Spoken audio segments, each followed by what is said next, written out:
तुमच्या घरात सुद्धा खूप सारी झुरळं झाली आहेत का? आणि कोणताही स्प्रे, पावडर वापरून झुरळं कशी जात नाही, तर या व्हिडिओमध्ये मी तुम्हाला अगदी युनिक पद्धतीने म्हणजेच गुळाचा वापर करून अगदी झटपट अशी झुरळं कशी घालवायची हे सांगणार आहे.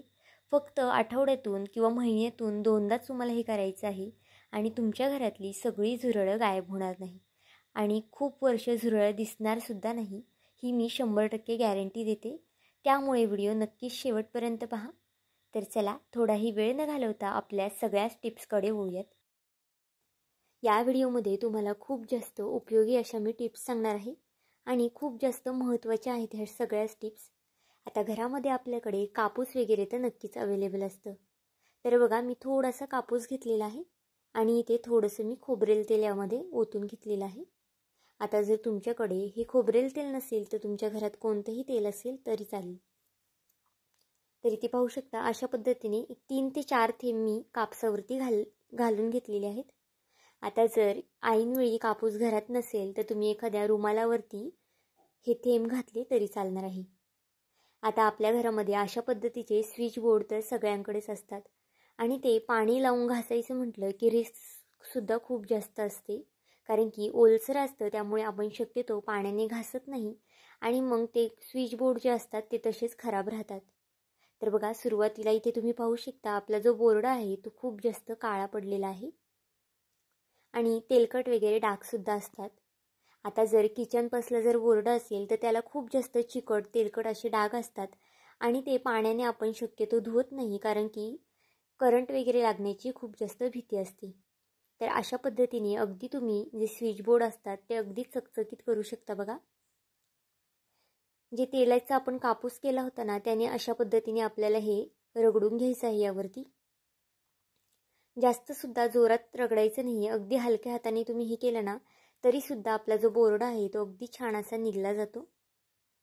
तर बघा जो कापूस आहे तो सुद्धा खूप जास्त घाण झालेला आहे आणि जो आपला जो बोर्ड आहे तो छान असा चकचकीत निघालेला आहे. आता हा बोर्ड थोडासा तेलकट आहे. आता याचा तेलकटपणा पूर्ण घालवण्यासाठी आपण एका कापसावरती म्हणजे दुसरा कापूस घेतला आहे त्यावरती मी थोडीशी पावडर टाकून घेणार आहे. तुम्ही कोणतीही पावडर टाकली तरी चालेल किंवा मग पीठ वगैरे वापरलं तरी सुद्धा चालणार आहे. तर बघा अशा पद्धतीने आपल्याला हे छान असं घासून घ्यायचं आहे, म्हणजे जे बोर्डाला तेल वगैरे किंवा थोडासा तेलकटपणा राहिला असेल ते सगळं निघून जातं आणि जो आपला बोर्ड आहे तो अगदी चकचकीत असा निघला जातो. नक्कीच एकदा ही टिप्स फॉलो करून बघा, तुमच्या भरपूर अशी कामी येणार आहे. आणि अधेमध्ये अशा पद्धतीने तुम्ही 1 ते 2 मिनटं चकचकीत असा हा बोर्ड करू शकता. बघा जर व्हिडिओ आवडला असेल आणि इथपर्यंत पाहिलाच आहे तर व्हिडिओला एक लाईक आणि एक सबस्क्राईब करायला विसरू नका आणि माझा हा व्हिडिओ तुम्ही कुठून पाहत आहात हे सुद्धा मला कमेंट करून सांगायला विसरू नका. तर चला थोडाही वेळ न घालवता आपल्या पुढच्या आणि महत्त्वाच्या टिप्सकडे वळूयात. आता आपण घरामध्ये कधी पण भजी वगैरे तळतो किंवा मग इतर वेळेस दुसरे काही पदार्थ तळतो त्यावेळेस अशा पद्धतीने तेलामध्ये त्या पदार्थाचे कण वगैरे राहिले जातात भरपूर असे, किंवा मग कधी कधी आपण दुसरा पदार्थ तळला की ते फुटला सुद्धा जातो रव्याचा वगैरे आणि खूप जास्त तेल घाण होतं. त्यामुळे तेल आपलं अजिबातच वाया वगैरे जाणार नाही जर ही ट्रिक तुम्ही फॉलो केली तर. बघा आता आपल्याला एक दुसरी प्लेट घ्यायची आहे. अगदी सोपी पद्धत आहे. 1-2 ते 3 मिनिटामध्ये ही पद्धत तुम्ही वापरून तेल तुमचं अगदी चकचकीत असं गाळू शकता. आपण जर तसंच गाळणीने तेल गाळलं की त्याच्यामध्ये थोडेफार कण जाणारच, कारण की गाळणीची छिद्र जास्त सुद्धा लहान नसतात. त्यामुळे जर तुम्ही अशा पद्धतीने कॉटनचा जे कापूस असतो तो यावरती ठेवून घ्यायचा आहे पसरून, आणि जे आपलं तेल आहे त्यावरती कॉटनवरती आपण अशा पद्धतीने ओतून घेणार आहोत. यामुळे आपलं तेल अगदी फिल्टर असं होणार आहे, अजिबातच त्याच्यामध्ये कण वगैरे राहणार नाही आणि छान असं तेल गाळून निघणार आहे. बघा नक्कीच ही सुद्धा टिप्स तुमच्या कामी येणार आहे, कारण की आपण रोजच्या वापरामध्ये किंवा मग आठवड्यातून 1 ते 2 वेळा सुद्धा तळणीचे पदार्थ करतो आणि मग अशा पद्धतीचं तेल शिल्लकसुद्धा खाली राहतं आणि ते तेल वाया जाऊ नये. त्यामुळे तुम्ही ही टिप्स नक्कीच फॉलो करून बघा. अगदी व्यवस्थित असं तुमचं हे तेल गाळलं जाणार आहे आणि त्यामध्ये अजिबातच जे खालचं काळं वगैरे असतं ते अजिबातच जाणार नाही. बघा आणि एका बोटाने अशा पद्धतीने कापसाने आपल्याला हे प्रेस करायचं आहे, म्हणजे जे तेल आहे ते अगदी सहज खाली जाईल. तर बघा आता सगळं तेल मी इथे गाळून घेते, मग तुम्हाला दाखवते. तर इथे पाहू शकता सगळं तेल आपलं गाळून झालेलं आहे. आणि सुरुवातीला आपलं तेल कसं दिसत होतं आणि आता कसं दिसतंय तुम्ही पाहू शकता बघा. सगळा जो काळा कचरा आहे किंवा मग जो लहान लहान कचरा आहे ना, तो सुद्धा या कापसावरती आलेला आहे. नाहीतर मग आपण इतर वेळेस जे गाळणीने तेल वगैरे गाळतो, तर जो छोटा छोटा कचरा असतो ना, तो तेलामध्ये जातो आणि जो मोठा कचरा असतो ना, तोच गाळणीमध्ये उतरला जातो. पण जर ही ट्रिक तुम्ही वापरली ना, तर अगदी व्यवस्थित असं तेल तुमचं गाळून निघणार आहे बघा. नक्कीच एकदा ही ट्रिक तुम्ही वापरून बघा. आणि जर तुम्हाला हा व्हिडिओ आवडला असेल तर तुमच्या मित्रमैत्रिणींना सुद्धा शेअर करा. तर चला आपला पुढचा व्हिडिओ पाहूया. पुढची टिप्स तर सगळ्याच महिलांच्या कामी येणार आहे. शक्यतो ही टिप्स लहान मुलांच्या खूप जास्त कामी येणार आहे, कारण की घरामध्ये लहान मुलं असतात आणि मग पेनाने ते अशी इथं तिथे अंगावरती ओरखडे करतात किंवा मग हाताने सुद्धा भरपूर असे पेनाचे डाग करतात आणि पायावरती वगैरे सुद्धा करतात. मग आपण कधी कधी ते साबणाने वगैरे घासतो, पण ते लगेच जात नाही, त्याला थोडा वेळ लागतो जायला आणि मग ते दिसायला सुद्धा इतकं चांगलं दिसत नाही. आता आपल्याकडे घरामध्ये अशा पद्धतीचं सेंट तर सगळ्यांकडेच असतं. जो कोणताही तुमच्याकडे सेंट असेल तो तुम्हाला इथे घ्यायचा आहे, किंवा मग जर तुम्ही लहान मुलांसाठी एखादा सेंट वापरत असाल तो घेतला तरी चालेल. तर बघा सेंट आपल्याला अशा पद्धतीने यावरती मारून घ्यायचा आहे. सेंट मारल्यावरती इथे निदान आपल्याला 1 सेकंद ते 2 सेकंद तरी थांबायचं आहे. तुम्ही इथे पाहू शकता अगदी लगेच हे सेंटमुळे जे पेनाचे डाग आहे ते निघून जातात. आणि मग नंतर ना तुम्ही सेंट मारल्यानंतर लहान मुलांचा जो हात आहे तो हलका असा साबणाने धुवून घेऊ शकता, म्हणजे जो सेंटचा वास आहे तो सुद्धा निघून जातो. तर इथे पाहू शकता अगदी व्यवस्थित असे हे पेनाचे डाग निघले जातात. आता तळहात वगैरे असतो, तळहाताला सुद्धा लहान मुलं खूप जास्त पेनाचे ओरखडे करतात आणि खूप घाण सुद्धा करतात. त्यावरती सुद्धा ही ट्रिक तुम्ही वापरू शकता बघा. जे पेनाचे डाग आहे ते अगदी सहज असे निघतात. कोणताही जास्त जोर वगैरे आपल्याला लावायला लागणार नाही आणि सहज आपले हे जे पेनाचे डाग आहे ते निघू शकतात. किंवा मग दरवाजा वगैरे वरती जर मुलांनी केच पेनचे पेनाचे डाग केले असतील तर ते सुद्धा तुम्ही याने काढू शकता. तर बघा आता आपल्या पुढच्या टिप्सकडे येऊयात. आता आपल्याकडे अशा पद्धतीचं चार्जरचं जे बॉक्स असतं ते सगळ्यांकडेच बघा अवेलेबल असतं आणि ते सुद्धा खूप जास्त घाण होतं. आणि जर ते आपण पाण्याने वगैरे धुतलं किंवा मग घासलं की त्यामध्ये पाणी वगैरे सुद्धा जाऊ शकतं आणि ते खराबसुद्धा होऊ शकतं. आता याला सुद्धा अजिबातच पाण्याचा वापर न करता किंवा मग थोडंसुद्धा पाणी न लावता आपण या बोर्डला सुद्धा अगदी चकचकीत असं करणार आहोत बघा. जी टिप्स मी तुम्हाला सुरुवातीला सांगितलेली अगदी तीच टिप्स याला फॉलो करायची आहे. अगदी चकचकीत असा हे जे चार्जरचा बॉक्स आहे तो अगदी चकचकीत असा निघला जातो. जास्त सुद्धा जोर वगैरे लावायची गरज पडत नाही. तर बघा जास्त जुना चार्जर असेल किंवा मग जास्त खूप खराब असेल तर त्याला थोडाफार तुम्ही इथे जोर लावू शकता. जे तेल आहे त्यामुळे हे जे डाग असतात ना ते अगदी हलके होतात आणि अगदी सहज निघले जातात. तर आता बघा मी हा जो बॉक्स आहे तो अगदी चकचकीत असा घासून घेते आणि मग तुम्हाला दाखवते. तर इथे पाहू शकता तुम्ही छान असा आपला जो चार्जरचं जे बॉक्स असतं ते अगदी चकचकीत असं निघालेलं आहे. आता चार्जरचे जे बॉक्स आहे ते आता थोडंसं तेलकट आहे, त्यामुळे यावरती मी थोडी पावडर घालून घेतलेली आहे, म्हणजे याचा तेलकटपणासुद्धा निघून जातो.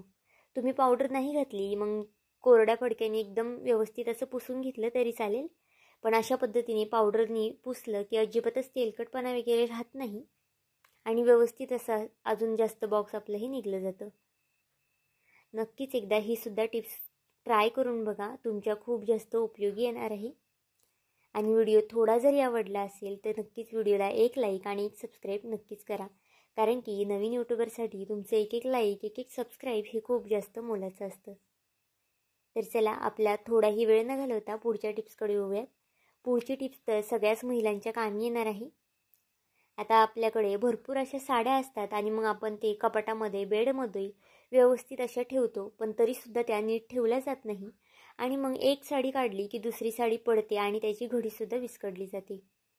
आता साडी तुमची कशीही पडली कुठूनही पडली तरी त्याची अजिबातच घडी वगैरे विस्कटणार नाही, कारण की जर तुम्ही अशा पद्धतीने साडीची घडी घातली ना तर अगदी परफेक्ट अशी आणि पॅक अशी घडी बसणार आहे. तर बघा, व्हिडिओ संपूर्ण बघा, म्हणजे व्हिडिओ जर तुमचा आहे तो कुठेही स्किप होणार नाही आणि अगदी व्यवस्थित असं तुम्हाला व्हिडिओ कळला जाईल.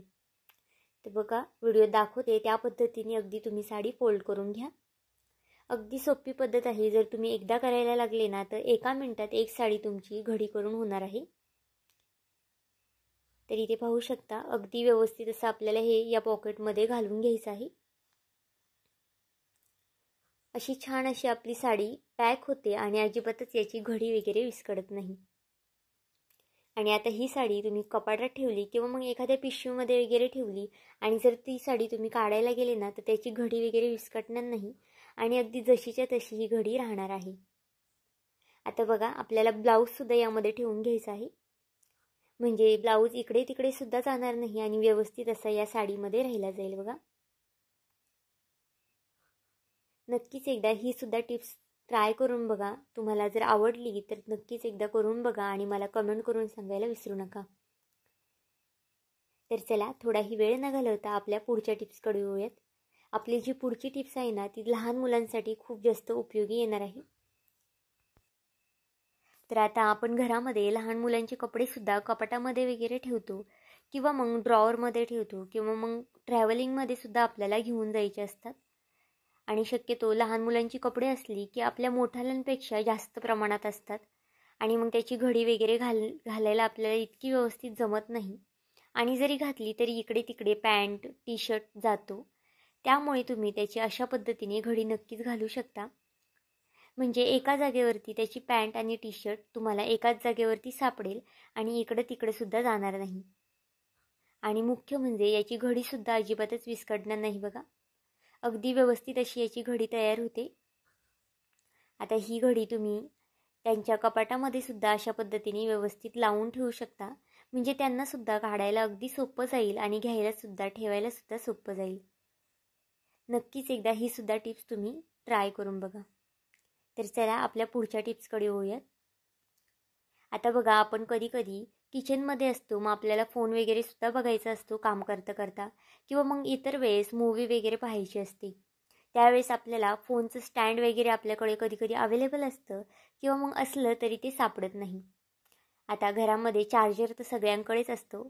आता या चार्जरपासून तुम्हाला मी फोनचं जे स्टँड आहे ते बनवून दाखवणार आहे. बघा, अगदी सहज तुम्ही जे चार्जर आहे त्यामध्ये अशा पद्धतीने फोन ठेवू शकता आणि कुठेही हा फोन आपण ठेवू शकतो आणि सहज आपण जे मूवी वगैरे आहे ते पाहू शकतो. बघा, सगळ्यांच्याच कामी येणारी ही सुद्धा टिप्स आहे, त्यामुळे नक्की एकदा करून बघा आणि जर आवडली असेल तर तुमच्या मित्र आणि मैत्रिणींना सुद्धा शेअर करा. तर चला, आपला थोडाही वेळ न घालवता आपल्या पुढच्या टिप्सकडे येऊयात. तर बघा, या टिप्ससाठी आपल्याला गुळाचा खडा लागणार आहे. आता इथे 2 गुळाचे खडे घेतले आहेत, पण मी सुरुवातीला इथं एकदाच हे बनवते ना, त्यामुळे एक गुळाचा छोटासा खडा वापरणार आहे. तुम्ही जर 2-3 दिवसासाठी बनवत असाल ना तर मग एक अख्खा मोठा गुळाचा खडा वापरला ना तरीसुद्धा चालणार आहे. तर बघा, गूळ तुम्ही इथे कोणताही वापरू शकता. तुमच्या घरात जो गूळ अवेलेबल असेल ना तो गूळ इथे तुम्ही वापरू शकता. पण जर ही टिप्स तुम्ही एकदा फॉलो केली ना तर तुम्ही अगदी 5 ते 6 वर्षे तरी तुमच्या घरात झुरळ वगैरे होणार नाही. झुरळ घरात काय, घराच्या बाहेरसुद्धा दिसणार नाही. आणि ही टिप्स तुम्हाला खूप जास्त नक्कीच आवडणार आहे, कारण की मी सुद्धा ही टिप्स वापरलेली आहे. माझ्या मित्रमैत्रिणींसुद्धा सांगितली आहे वापरायला आणि त्यांनासुद्धा या टिप्सचा खरंच खूप जास्त फायदा झालेला आहे. अजिबातच झुरळ घरात येत नाही आणि संपूर्ण झुरळं मरतात घरातली. त्यामुळे कुठेही झुरळ, कोणत्याही कोपऱ्यात झुरळ असली ना तरीसुद्धा अजिबातच दिसणार नाही. तर बघा, जो गुळाचा छोटासा खडा घेतला होता ना तो आता आपण इथे अगदी छान असा कुस करून घ्यायचा आहे. अगदी बारीक कुस करायचा आहे. आता एका प्लेटमध्ये आपण गुळाचा खडा घेतला आहे कुस करून. आता कापूस घ्यायचा आहे आपल्याला. कापूस थोडासा अशा पद्धतीने बघा पीस करून घ्यायचा आहे. आता इथे माझ्याकडे गोळी कापूस नव्हता, त्याच्यामुळे इथे मी जे वातीचा कापूस होता ना तोच घेतला आहे. पण तुमच्याकडे जो कापूस अवेलेबल असेल ना तो कापूस घेतला तरीसुद्धा चालेल. आता या कापसाचे 4 ते 5 भाग करायचे आहेत. आता जिथे जिथे तुम्हाला वाटते झुरळ येणार आहेत किंवा जिथे जिथे झुरळ असतात तिथे हे गोळे तुम्ही ठेवू शकता. आणि त्यानुसार इथे तुम्ही गोळे करू शकता. आता इथे मी 3 ते 4 ठिकाणी ठेवणार आहे, त्यामुळे 4 कापसाचे गोळे करून घेतले आहेत. तुम्ही जर जास्त ठिकाणी ठेवणार असाल तर मग जास्त कापसाचे गोळे केले तरीसुद्धा चालतील. फक्त लहान मुलांपासून हे कापसाचे गोळे लांब ठेवा. तर बघा अगदी 4 असे गोळे करून घेतले आहेत मी आणि अगदी लहान लहान गोळे केलेले आहेत, जास्तसुद्धा मोठे गोळे करायचे नाही आहेत. अगदी खूप जास्त महत्त्वाची टिप्स आहे. तर बघा आपल्याला इथे जे हीट जेल भेटतं ना दुकानामध्ये, कोणत्याही दुकानामध्ये किंवा मेडिकलमध्ये हे तुम्हाला भेटून जाईल. आता तुम्ही म्हणाल की नुसतं हे वापरलं ना तरी सुद्धा झुरळं जातात, पण कधीकधी झुरळंसुद्धा खूप जास्त हुशार असतात, कारण की ते सुद्धा अशा पद्धतीचे प्रकार खात नाही. पण जर तुम्ही थोडंसं गूळ आणि हे जेल मिक्स केलं ना तर झुरळं आरामात हे जेल खातील आणि अगदी मरून जातात. कारण की ही टिप्स मी नक्कीच फॉलो केलेली आहे आणि मलासुद्धा याचा खूप जास्त फायदा झालेला आहे. आता हे मी करून दाखवते, पण घरामध्ये माझ्या एकसुद्धा झुरळं नाही आहे, सगळी झुरळं गायब झालेली आहेत. त्यामुळे या टिप्सचा सगळ्यांनाच फायदा व्हायला पाहिजे असं मला वाटतं. त्यामुळे हा व्हिडिओ मी तुमच्यासोबतसुद्धा शेअर केलेला आहे. तर बघा अगदी थोडंसं आपल्यालाही यामध्ये टाकून घ्यायचं आहे. जास्तसुद्धा हे जेल वापरायचं नाही आहे, अगदी थोडंसं जेल टाकायचं आहे. आणि नंतर ना बघा कापसाच्या बोळा जो आहे ना तो अशा पद्धतीने आपल्याला यामध्ये बुडून घ्यायचा आहे. हाताने मिक्स न करता शक्यतो चिमट्याने चमच्याने वगैरे मिक्स करा. लहान मुलांपासून ही पावडर किंवा मग हे जे जेल आहे ना ते लांब ठेवा, कारण की खूप जास्त विषारी हे जेल असतं. बघा जास्त हाताचा वापर करायचा नाही हे जेल लावताना. शक्यतो कोणत्याही चिमट्याचा किंवा मग चमच्याचा वगैरे तुम्ही इथे वापर करू शकता. आता जे कापसाचे बोळे आहेत ना ते अगदी थोडे थोडे याला लावून घ्यायचे आहेत आपल्याला. गूळसुद्धा याला चिकटला पाहिजे आणि जे आपण लिक्विड टाकलं होतं म्हणजे जे जेल टाकलं होतं ना ते सुद्धा याला अगदी चिकटलं पाहिजे. तर बघा छान असं मिक्स करून घेते. आता कधीकधी गॅसच्या खाली किंवा मग कपाटामध्ये किंवा मग कानाकोपऱ्यामध्ये खूप ठिकाणं झुरळं दिसतात आणि मग ती झुरळांची लहान लहान पिल्लंसुद्धा होतात आणि मग अगदी जास्त प्रमाणात झुरळं होतात आणि मग ती जातसुद्धा नाही. पण ही ट्रिक तुम्ही एकदा वापरली ना तर नक्कीच तुम्हाला याचा खूप जास्त फायदा होणार आहे आणि लगेच दुसऱ्याच दिवशी तुम्हाला याचा रिझल्टसुद्धा दिसणार आहे. अगदी 5 ते 6 तासामध्येच याचा रिझल्ट दिसून येतो आणि जर याचा रिझल्ट दिसला ना तर नक्कीच मला कमेंट करून तुम्ही सांगायला विसरू नका. तर बघा अशा पद्धतीने मी याचे गोळे करून घेतलेले आहेत. आता जिथे कुठे तुम्हाला वाटत असेल इथे झुरळं असतात किंवा मग इथे झुरळे येतात त्या ठिकाणी तुम्ही हे ठेवू शकता. बघा इथे मी डब्याच्या पाठी किंवा मग टाकीच्या वगैरे पाठी, गॅसच्या पाठी, कुठे जर अडचणीत आपण सामान वगैरे ठेवतो त्या ठिकाणी सुद्धा हे तुम्ही ठेवू शकता किंवा मग गॅसच्या वगैरे पाठीमागे सुद्धा तुम्ही हे ठेवू शकता. अगदी खूप जास्त फायदा होणार आहे तुम्हाला या टिप्सचा. नक्कीच एकदा फॉलो करून बघा, वापरून बघा आणि मलासुद्धा कमेंट करून सांगायला विसरू नका. तर आजचा हा अगदी सगळ्याच टिप्सचे व्हिडिओ तुम्हाला कसे वाटले मला हे कमेंट करून नक्की सांगा आणि चॅनलवरती नवीन असाल तर चॅनलला एक लाईक आणि एक सबस्क्राईब करायला विसरू नका. भेटूया आपण पुन्हा एका अशाच नवीन व्हिडिओमध्ये. तोपर्यंत बाय.